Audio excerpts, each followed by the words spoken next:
Welcome to the PT Marketing Power Hour. Today we're going to flip the microphone on Neil and interview Neil and his wife Amy about their time owning a practice, becoming practice promotions, and what it really means to go from a physical therapist to a business leader, a practice leader.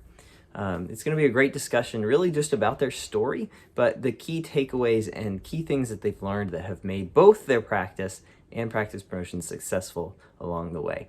I think you'll really enjoy it, so let's jump right in. Here is our special guests, Neil and Amy Trickett.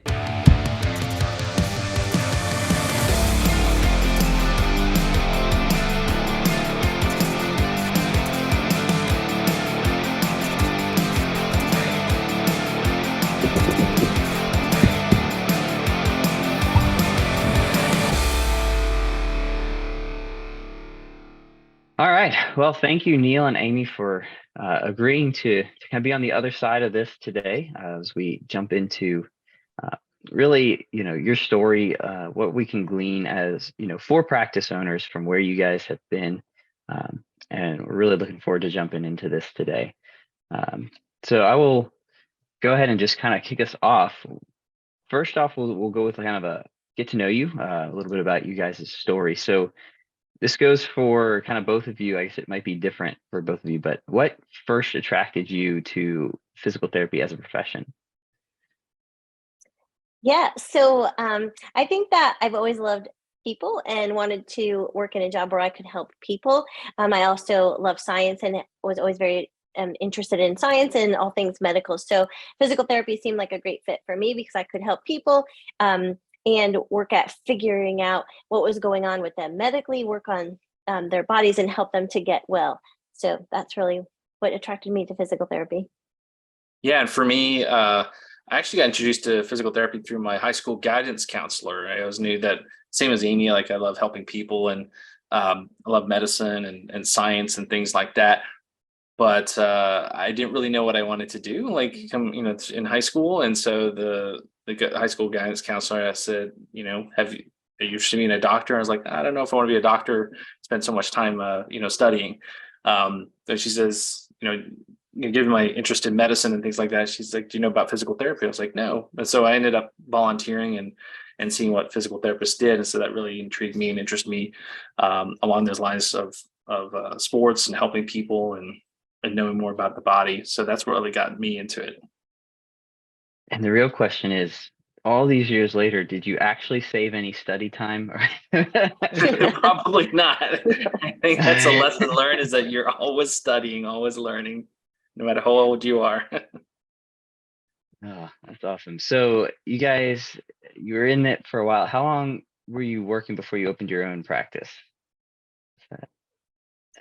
I was working about 7 years as a physical therapist, first at a large trauma hospital in Fort Lauderdale, and then at a few other private practices and a nursing home.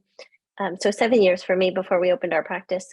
And for me, I'm about 3 or 4 years working at different outpatients, also working in hospitals, cardiac floors, outpatient floors, things like that. So definitely we had a nice various variants of experience there. And then what intrigued me was I was working for a private practice owner, and I saw how he was doing it, and that intrigued me a lot. And said, "Hey, this is something I could do." So we were living in New York at that time, New York, upstate New York, and we said, "Hey, we want to go back to Florida, and we can do this ourselves. We can open up our own clinic and be our own boss and treat people the way that we want to treat." And what you commonly hear from practice owners out there. So we did that, and we bit the bullet and opened up our own place. All right. So it was your way to Florida, in a sense, your way to quit a job. But yeah, tell me more about the practice. So you get down in Florida. You know, what were those key things that you wanted to make sure that was unique about your clinic that people knew you for, and then like how did it grow from there? Yeah, so very typical of PTs who open up their own practice. They want to be able to treat the way that they want, right? So we wanted to have one-on-one time with our patients. We wanted to be able to give them quality care. We did a lot of hands-on manual therapy, and we wanted to just have time with our patients to be able to really work with them and give them undivided attention. So that was really important to us. I have a passion for working with patients with neurological conditions, so I wanted to be able to treat patients with neurological conditions, and we treated patients of all ages, so pediatric all the way up through geriatric. Our practice started with just the two of us, so Neil and I were doing everything from treating all the patients all day long from 7 a.m. to 7 p.m., doing all of the marketing, all of the billing, front desk, answering phones, laundry, cleaning, everything. So we did all of that. And then we built a staff and a team. So our first person who worked for us was Neil's mom. Kathy said to us, "You guys are running all over crazy. Can I take deposits to the bank for you or run to Office Depot?" And we said, "Yeah, that's great, fantastic. And how about you sit at the front desk and answer the phone?" So we trained her how to do front desk, and that was going really well. But at that time, Neil and I were just trying to get the billing done whenever we could, which was often in the car on our 27-mile drive to our practice from our tiny little condo in Fort Lauderdale. So we taught Neil's mom medical billing, and she did our phones and medical billing. And then we grew to adding some staff members, some physical therapists, some PTAs. We hired Dina, who still works for us here at Practice Promotions, to work for us as our patient rep and front desk. And so then she just did marketing, and we grew the practice to 19 employees by the time we sold it. Cool. So yeah, obviously billing's super important, and makes sense that that would come up very quickly.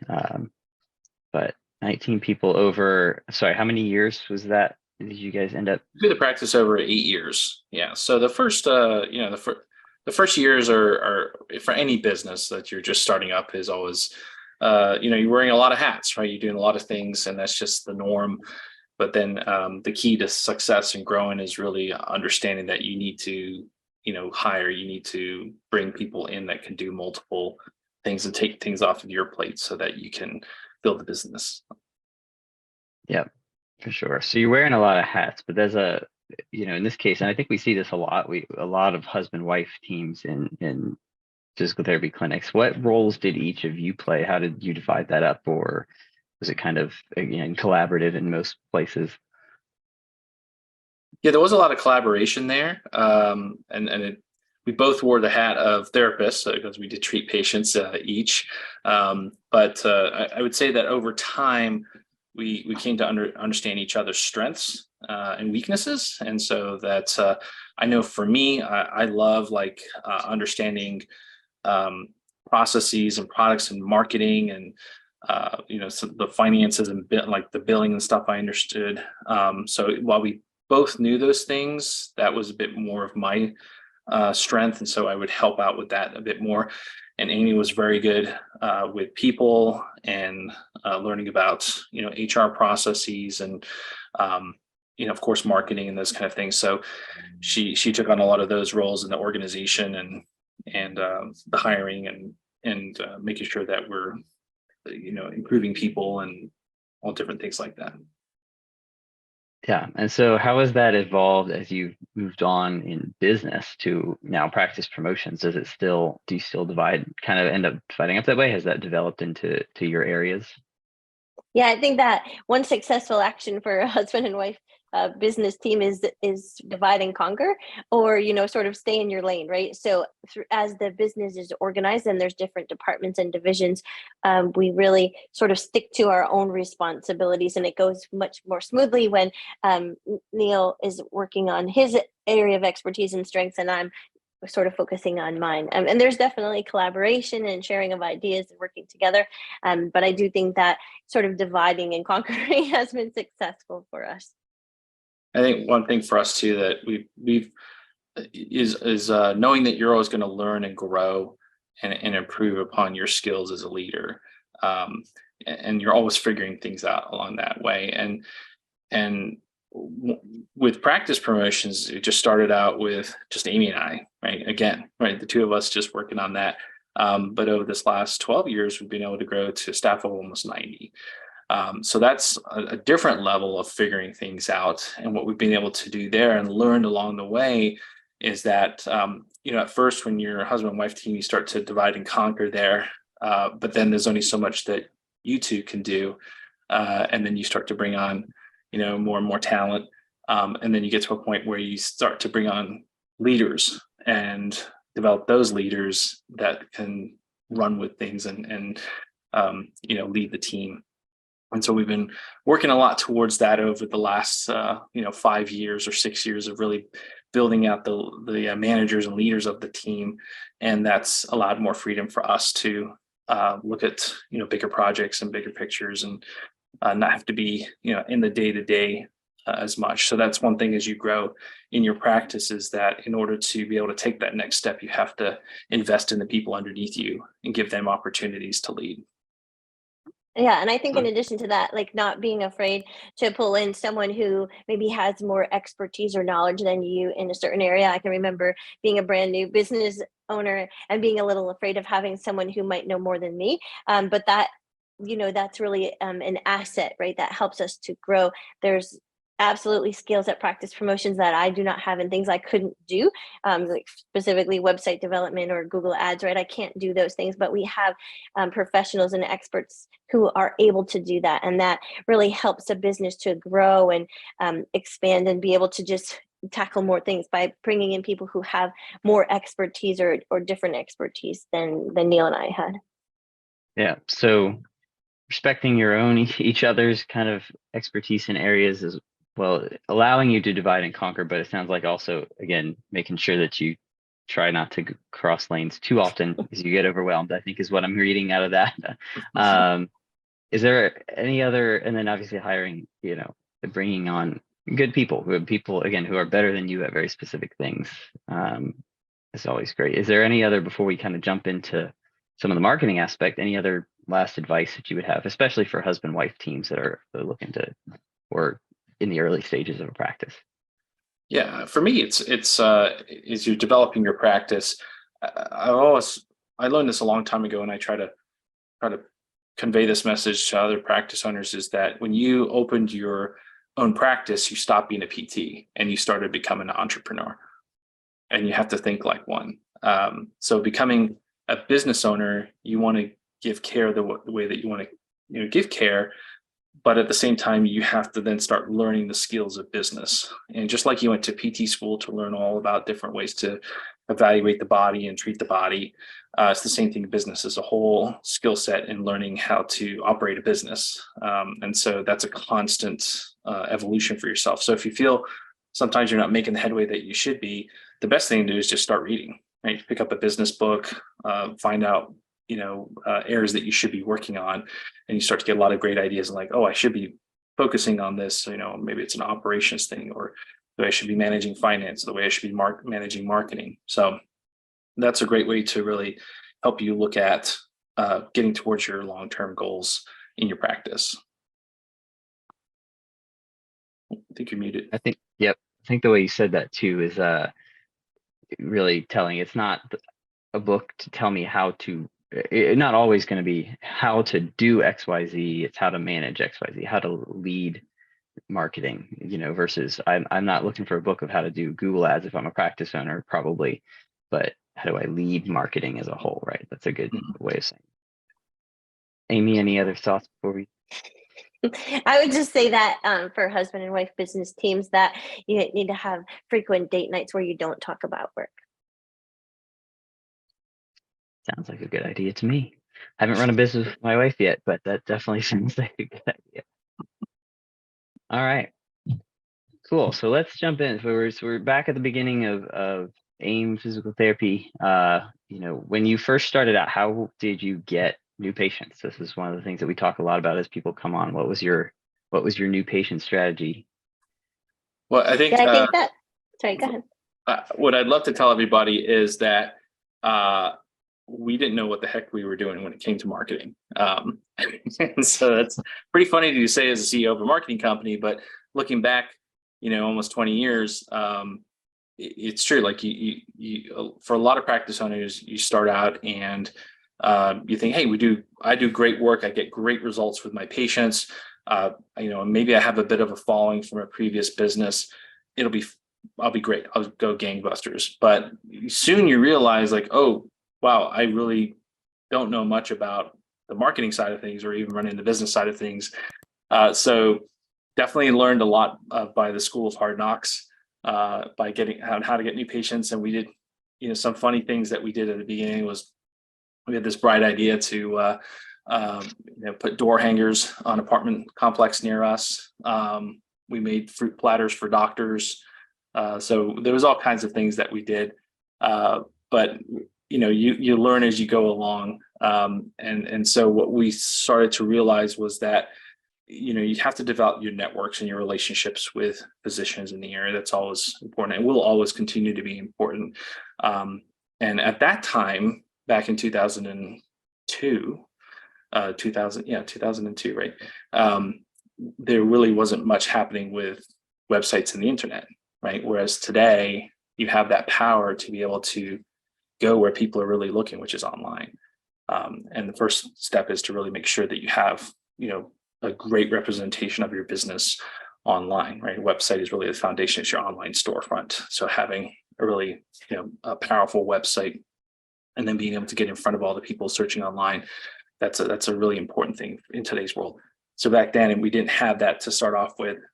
So we had to do a little bit more networking to get the name out and start getting the new patients in. But once you start getting the new patients in, you have to really build that word of mouth. And then what other marketing materials you could be giving to those current patients coming in to give to others, and then start to nurture those people that had come in before with, we used a lot of direct mail to get people back in for care and remembering us to talk to their friends and family. So that's how we really got things rolling in practice promotion. In physical therapy.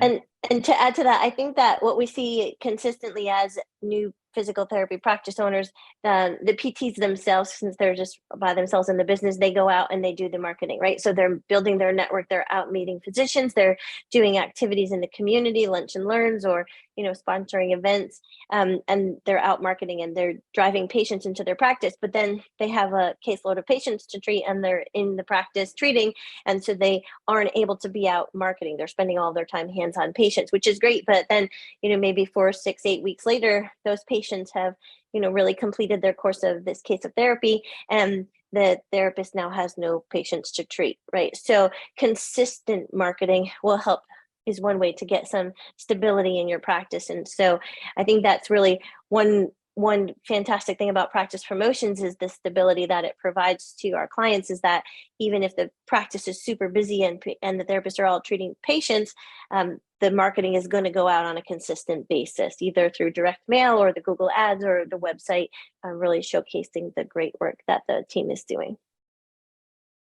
Absolutely. You can't make your efforts of outflow, which ultimately determine inflow, dependent on your seasonality and your busyness, or else the results will do the same, right? That's definitely a good point there. And so you kind of already addressed, how that started to change over time a little bit. So from the not really a lot of websites or digital anything, but just a lot of doctor relationships.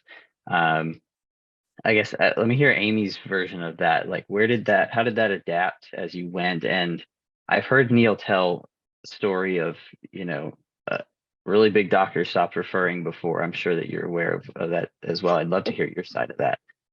Yeah, for sure. So one of the neurologists in our town, Dr. Torado, he was a very consistent referral source to us in our practice in Boynton Beach. And so we would be treating some of his patients, and we had a few other physicians that referred, but Dr. Torado referred about a third of the patients to our practice at any given time. And then one day the referrals sort of dried up. We just weren't seeing any new scripts coming over to our office from that doctor. And so when Neil went and talked to him, the doctor told Neil that he had hired a physical therapist and was seeing patients in his practice. So, that that was really a teaching or a learning moment for us, right? That we were too dependent on one referral source, and we really needed to diversify our referral sources. We needed to be getting new patients from many, many sources. So if, a physician retired or joined a hospital group or opened their own practice, that it wouldn't affect our business so greatly. And so, keeping in contact with past patients through direct mail, through our monthly newsletter, was a great way to get all of our past patients could be referral sources to us. So that was a very successful action to us. And then, getting lots and lots of physicians in the area to know about us. And we did that also through direct mail, right? So sending marketing pieces and PR pieces about our physical therapy practice to physicians in our area helped more and more physicians to learn about us. And that helped us to diversify our referral source. So that gave us much more stability in our practice. Also gave us good building brand recognition, en masse, where you can't get out to all the doctors in the area, but with using the direct mail to the doctors at that time too was really powerful in getting our name across, so that when we did visit them, they had heard of us, or at least seen some of our marketing, as we had been sending that on a consistent basis. And I think one thing that we did very well in our practice that allowed us to grow was that lesson that we learned about putting all our eggs in the basket with one doctor referring a lot of patients and getting comfortable with that, was that we learned that we needed to not only develop our network of referring physicians, but we also needed to go more direct to the consumer. And at that time, back in 2000 and to the early 2000s, you were pretty much dependent on physicians very heavily, right? And there's still a lot of practice owners that we meet today that have a good portion of their new patients coming from physicians. And it's great to have that relationship and keep that going, but you need to layer on top of that the diversification of going direct to the consumer and having that power. And so what, Amy said, those days we would do more direct mail, we would do events to the community and things like that, where we would bring people in. But in today's world, we also have a lot more power with the internet, advertising, online, those kind of things, where we can actually get in front of people and become the first point of contact for them. And even if it's a state where you have to still get a physician referral, you could be the first point of contact and then make the referral to the physician and get the referral back from them. So that's the power of today's world and online technologies. Yeah, I think that's a good point. Again, you make a different technology, but because it's easy to say, oh, okay, this person succeeded in 2002 by doing a bunch of direct mail. Well, that was 2002. Well, but the point is that it was diversification of your patient sources, like Amy said, making sure that it was a wider net than just one source, and reaching patients directly, however you're going to do those things, and amplifying your brand to the community, right? Like however you do those couple of things, the strategies might be different as times change, but really the tactics would be different, but the strategy there is sound. Exactly. Even today. Yeah. So did you ever encounter, there's a lot of, the last few years have brought this to the mind of a lot of people we have seen and spoken with. Have you ever hit what you would call a significant financial crisis in your clinic? And how did you address that, overcome that? Yeah, there's been a few times, right? And I think one thing to understand, because of being in business now, again, for about 20 years, having my own business, and is that there's going to be ups and there's going to be downs, right? There's going to be up economies and down economies, recessions come and go, because everything's cyclical. And it's how your business is structured, for one, but also your ability to adapt within those changing times for you to take advantage. So there might be times when things are on an upswing and the economy is going great. And how can you take advantage of that and leverage things? And then how can you adapt and diversify and change during downtimes and recessions? So there was a point in 2008, when we had the Great Recession that happened. We were in South Florida. It was one of the three counties down there were, apart from, I think, Vegas and California, were the hardest hit in the entire country. So you'd go down the street and there was entire strip malls that were just gone, right? Businesses shuttered. And I'd go visit doctors and the waiting rooms were empty. It was absolutely crazy.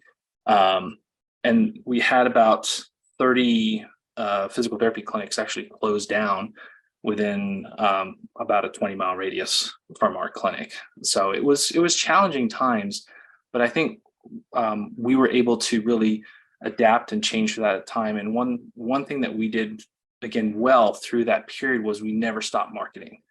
And we have kind of taught this during COVID times was the economic recovery strategy, right? When you go through an emergency crisis like that, whether it's within the clinic, a financial issue, or external, and there's a financial issue, the one thing you don't stop is you don't stop marketing. You gotta like outflow even more during those challenging times because there's more scarcity of business, right? And so you gotta fight harder for it. So that's one thing I definitely learned through that times, and we were able to make it through that times when other clinics were closing in the area.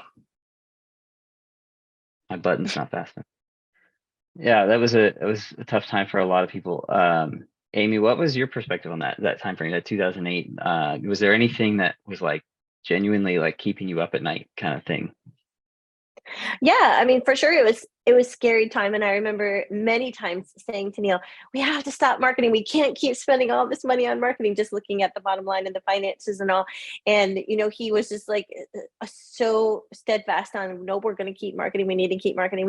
If we don't market today, we'll have less patients and less income tomorrow." And that really is what got us through, right? So even though it was scary and it was hard to spend the money on the marketing, that really is what helped us to make sure that we had a steady stream of patients coming in, which would generate revenue, so money would flow in, right? So that's the only way through it, is to we had to make the money, so you're really helping more and more patients. So marketing is really what got us through. So my perspective is, it was scary. I remember being scared and not wanting to spend the money on marketing, but really realizing that was the driving force behind our success. One thing I've really seen, especially in this last year, right? We all know that it's been a challenging economy with inflation, and obviously there's a lot of challenges in the practice world with hiring and job demands and things like that. So there's definitely a squeeze from a financial perspective in the bottom line. I would say the one critical area that you have to really look at is operations, right? And so how can you be as efficient as possible in your operations in your practice, so that because that's in the clinic, that's how you're making your money, right? It's keeping the beds full, patients treated, and making sure that you have the right insurance. You're not just treating patients with very, very bad insurance that you're not making, any profitability on. So that's the key there for improving your profitability. Where I see clinic owners making the number one mistake is that they cut marketing, right? They look at marketing as the thing that they need to cut back on, and that's the thing that chokes the business. If you do that, because marketing, what you really have to understand is marketing is what drives revenue, right? So you have to be able to get new patients in. You have to be able to promote the successes that you get within the clinic, and that's what's going to attract people to you. And the more people you can attract, the more opportunities that you have. If you cut back on that, it affects everything else in the business. So in lean times, you have to be able to operate more efficiently. And sometimes for folks, what's happening is they're already very lean on their marketing. Most clinics should be spending between 5 and 8% of what they make on marketing actions to really grow. So a lot of clinics are actually way below that, like at 2%, and then they struggle. And they have all these other issues that go on within the clinic. Whereas if they were able to fund the marketing better, they'd be able to get more volume of new patients in, and that would create more opportunities for everybody within the clinic, because you'd be more efficient, right? You're treating the right amount of patients per therapist that you should be treating. You're bringing the right revenue. Maybe you're attracting the right types of patients that may pay cash, or they may have better insurance. So if you're marketing right, you should be able to attract those kind of patients in. And they have to make some decisions within the clinic in terms of, staffing levels and all kinds of things like that to maintain your profitability during those lean times. Absolutely. Yeah, I know that. Yeah, go ahead. I was just going to say, one thing that we looked at a lot in our practice during that time, during the Great Recession, was, the efficiency of our space. right? So our rent wasn't going to change over the course of our contract, but could we get more patient visits and more production out of that same space? And we got really creative. I think that extending the hours of the day, right? So treating patients early in the morning. There's so many people who, like the busiest time at the gym where I go is 5 a.m., right? So people want to get therapy done. I was talking to a mom today. She has to take her son to physical therapy, and he's missing school and she's missing work, and that's really hard. So like those really early morning appointments or late in the afternoon, 6, 7, 8 o'clock appointments at night. We had sort of a limited amount of space. At one point we were busting at the seams, and we staggered lunches, right? So everybody didn't take lunch at the same time. Some therapists came in earlier and treated patients while other people were having lunch, and that really just expanded our space. So really looking at, can we squeeze any more patients and therapists into this same amount of space by extending the hours or flexing the schedule a bit, was something that really helped us to make a little bit more money without spending, and helped us to be lean in our expenditures because our rent wasn't going to go up. Yeah, I remember some of the best success stories we heard during COVID, or some of our most successful clients here at Practice Motions, were people that were able to even expand and use their parking lot when they needed outdoor space and stuff. So yeah, just getting creative with what you do have. It's not going to apply to everyone, but maximizing that space is critical. And then Amy said, when you were talking about looking at the marketing and like, oh, do we need to spend that? A lot of people, I think, can look at it as like, oh, I'm just putting a bunch of money into my marketing budget. Do I need to do that? But is that the wrong way of looking at it? Like, from my marketing perspective, is it better, would you say, Neil, to look at what a patient costs you than what you're just spending on things so that you can dial up patients when you need to? What's your view on that, or your experience with that? Yeah, so you had the question for Amy. Amy, did you have your response for that? Well, it's just what Jacob was really saying, that marketing isn't really an expense, it's an investment in your company, right? So the money that you're putting into your marketing, it should have a return on its investment, right? So you should make more money from the money you're spending on marketing, as opposed to, like, I don't know, just the rent or the electric bill or something. That's just money that's going to pay for something. But the marketing expenditures should have a return on investment, which you should be able to see and calculate, bringing more money into the practice. Yeah, and I think you had a great point there, Jacob, where I think for some people, they look at marketing as that I'm just putting money into marketing, I have to do it, right?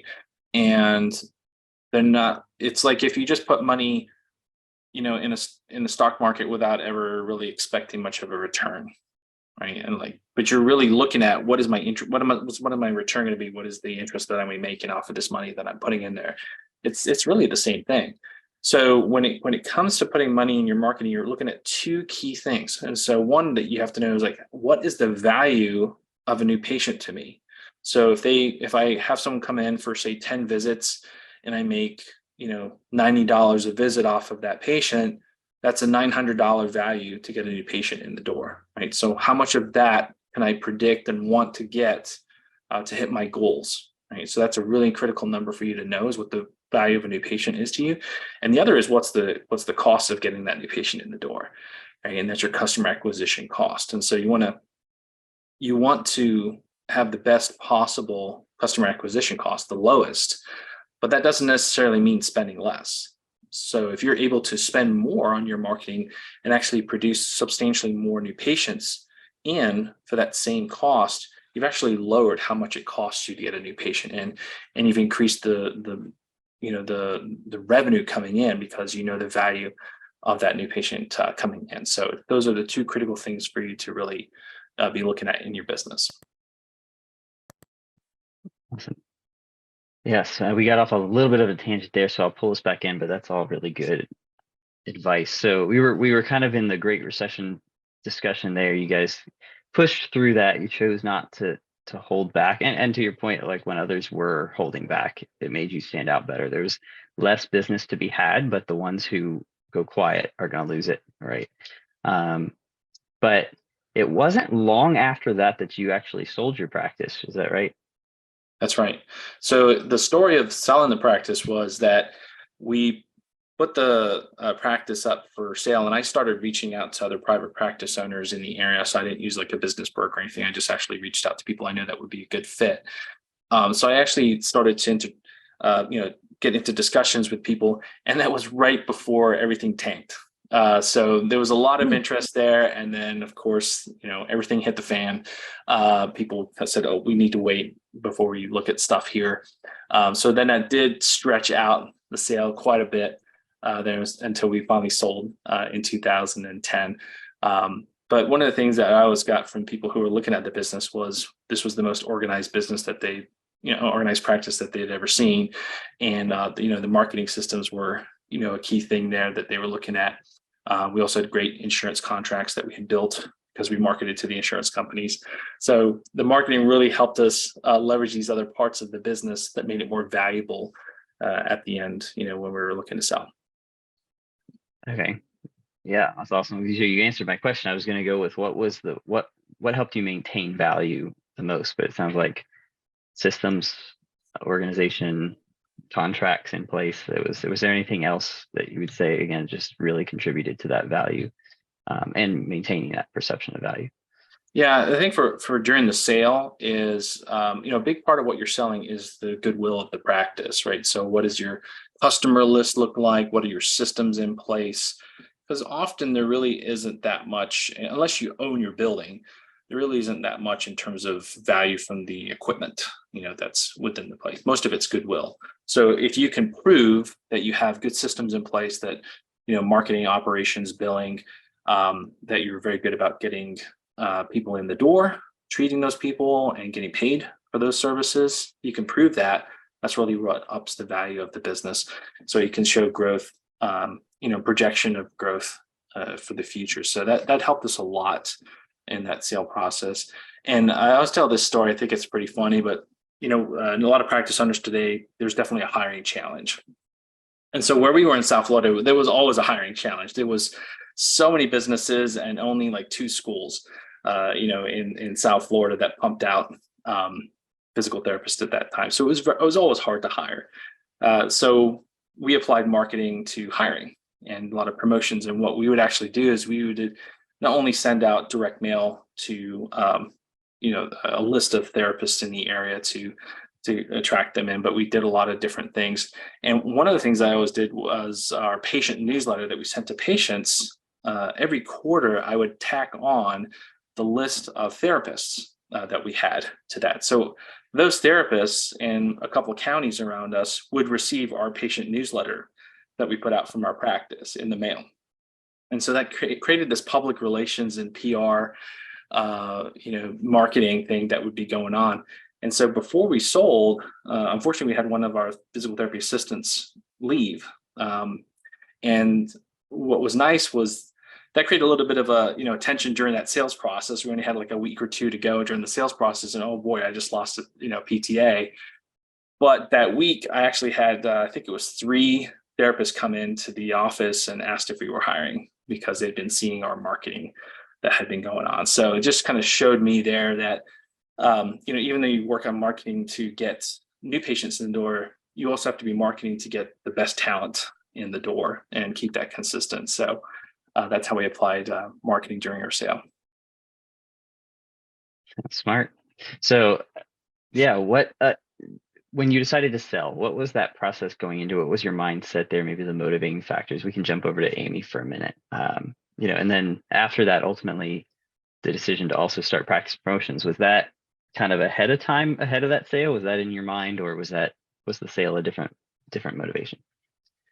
Yeah, I think practice promotions was already in our minds, and we already knew that was coming. We already probably had that pretty well established before the sale was complete, at least.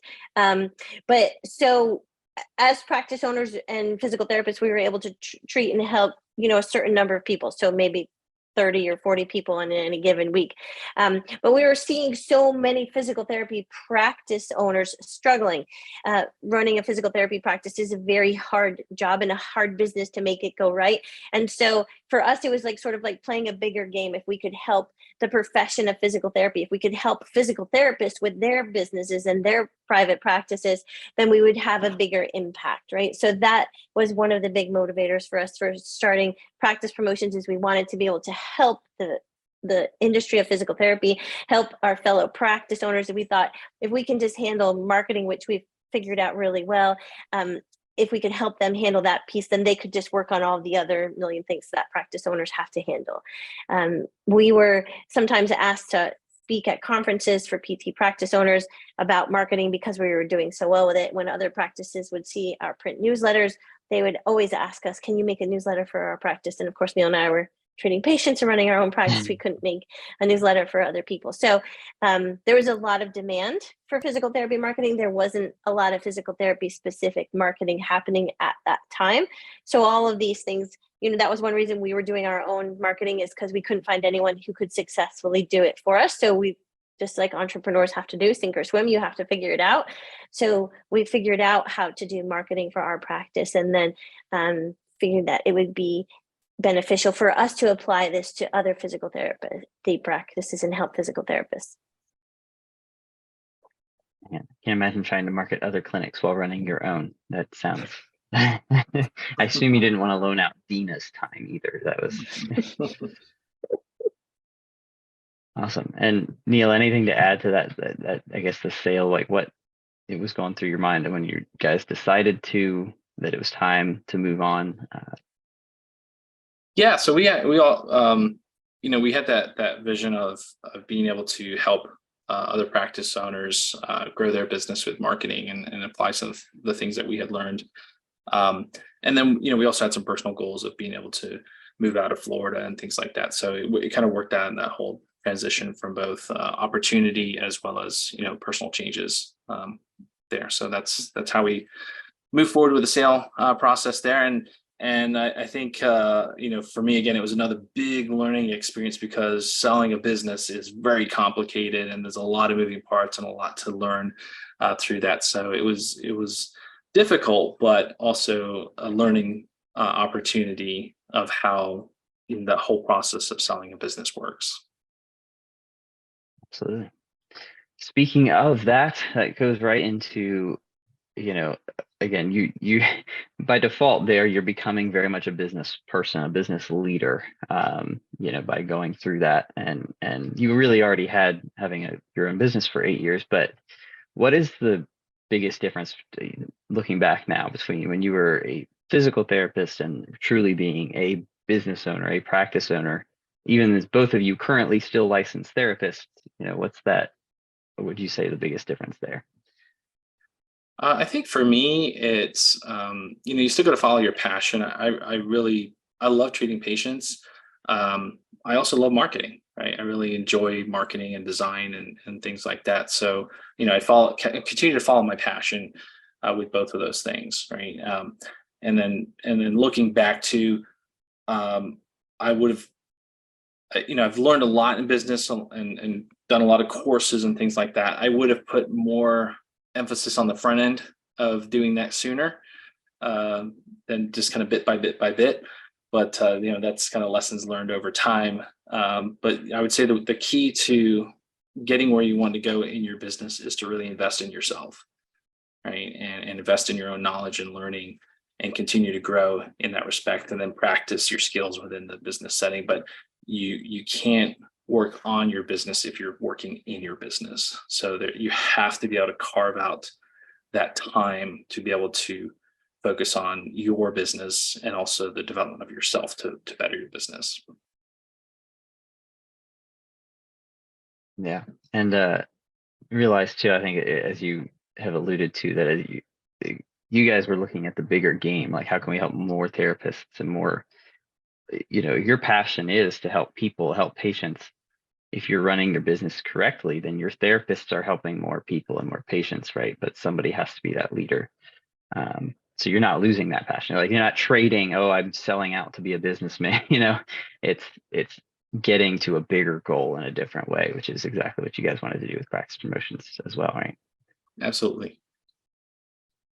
So what do you feel like was successful? I mean, you've alluded to, I guess I'll go to Amy for this one. As Neil told us his his long for additional business school beforehand. But how are you successful, Amy? You feel like in transition of PT to a practice owner and owner of, managing partner of a marketing company? Yeah, I mean, it's not really what different from what Neil said, is that you're going to lack some skills and you need to figure out how to get that knowledge very quickly, right? So I tease that I got my MBA from the public library, right? That you have to learn and find the answers to what you don't know.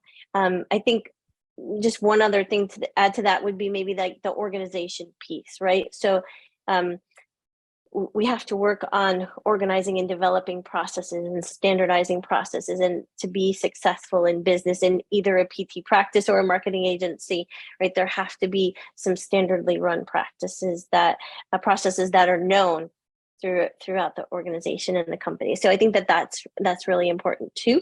That finding, implementing, developing, improving processes is a key to success in any business. Absolutely, because you can delegate things all the time, but if you'd had it in a certain way for a reason and it just gets changed, you have to be able to hand it off with guardrails, right? All right, and so as we look at that today, and we still see a lot of practice owners that have their practice. Some of them have had their practice for a long time, but maybe haven't fully made that transition to leader, like truly just the leader of that business. They're leading it, but they're also doing way too much else. is the subtle thing I'm trying to say there. What are some of the biggest challenges do you feel like, Neil, that or PTs, rehab clinic owners themselves in that role are facing today? Yeah, the thing is, it's not just one thing, right? There's a lot of different challenges that are pulling on a practice owner, and in fact, healthcare, is definitely going through a transformation right now. But the entire economy, there's many business owners out there are feeling a lot of the same struggles, right? From hiring to costs, to payroll changes, things like that. So it's definitely across the board, and so that's one thing, is that you're not going through it alone. We know that in that industry of rehabilitation that there are a lot of different challenges and things that come our way, but it comes back. You have to, in this world of challenges of hiring and challenges of maintaining profitability in the business. I think the people that are going to be really successful in this time are the ones that really work hard on their business skills. They work hard in their organization, right? That invest back in their business to develop it, develop the people within it. Those are the ones that are going to be, successful and have the opportunities through this economy and as things change over time. And looking for those areas of opportunities during downtimes is an incredible thing to be doing, because they are out there. Yeah. And yeah, we kind of are closing out, getting near the end here of our discussion. I'm sure we could dig into a lot of what you guys have said even deeper. So there's thoughts racing in my head, but maybe another time. Let's just wrap up. Amy, do you want to give us any final words of wisdom for our practice owners watching today, or any other pieces of advice that we missed? Yeah, I just would like to encourage any business owner, any private practice owner, to stay the course, to, follow your passion, and, remember, write down and post it in front of your desk. Why did you start your PT practice, and what are you working to achieve there? And on the days that the struggles seem a little bit too much, you can just refer back to it. Your why is right there in front of you, and just persevere and keep working towards it, right? That one foot in front of the next, and, just a little bit more hustle, a little bit more marketing, a little bit more visibility, get some more Google reviews out there, just really promoting your practice, promoting that great work, the results that you and your therapist are getting for patients. That, so many people don't know how physical therapy can help with any specific diagnosis, right? Just spreading the word and getting it out there, promoting the good work that you and your team are doing, will continue to help your business to thrive. Just like what Jacob said before, your outflow, that means getting your message out there. So telling people about you, the physicians who can refer, the insurance companies, therapists that could work at your practice, patients that could come in for care. The more people that you can tell about the good work that you're doing, that the better that it can help more people to flow in. Yeah, that's All right. great foundation. I really know the why. I also kind of add to that in that what I learned a long time ago was that what got you here won't get you there. So you have to evolve and you have to change. And so things that you might have done successfully in your business years ago, over the last few years, won't necessarily translate all the time to what's going to make you successful in the future. So you can take part of those things that might be the core of it, but you're going to have to adapt and change yourself and the business along the way. So I think that's a key thing to be looking at in the growth of your business. And it's up to you too. What you have to really identify, what do you want, right? Where do you want to go? And so, you might be very comfortable with having, a smaller practice, but some more free time, some more freedoms. So you might need to build some systems, have a few people helping you out, but you might not necessarily want a huge multi-million-dollar practice, right? And that's fine. And everybody just, whatever your goal, your passion is of how you want to approach things. And then for others, it's about having, bigger clinics with many locations, and you're going to have to obviously evolve and change your business and your business skills in order to be able to attain that. So it's different for everybody. And the first thing is really identifying like what you're passionate about, what's your why, and what do you really want to achieve, like what would make you happy, and then really keep going in that direction. Yeah, and I would add to that, it's important for your team to know that why, in that vision too, right? Because you can't if you're not getting there alone, nobody's going to follow you if you haven't told them where you're going, right? So absolutely, yes, yes, and the bigger that you grow, the higher up that you go in the organization, the more you are the person painting that vision on a constant basis. Yes, they're not going to remember it like you do. Go to bed with it, and but yeah, keep it in front of them. That's right. Yeah. All right. Well, thank you again, guys, for your time today. We are certainly grateful to hear your stories. I know I've heard a number of things along the way, but I always am picking up something new, even these. I would love to dig in on who you are targeting insurance companies to market with, but maybe that's another video. Finding those people would be fun. But all right. Thank you, guys. We'll close it out. Yeah. Have a good afternoon. All right. Thank you. Bye-bye. Well, I hope you've enjoyed this special look behind the curtain, so to speak. I know that there's a lot that can be gathered from this. We'll probably do this again soon, but until then, go ahead and hit subscribe as we continue to interview other practice leaders, physical therapy industry leaders, to really get their insights, the things that you can learn from. So go ahead and hit subscribe. We're going to be really focusing in on financial issues and other things that are facing challenges this year. So hit subscribe wherever you get your podcasts, and thanks for joining.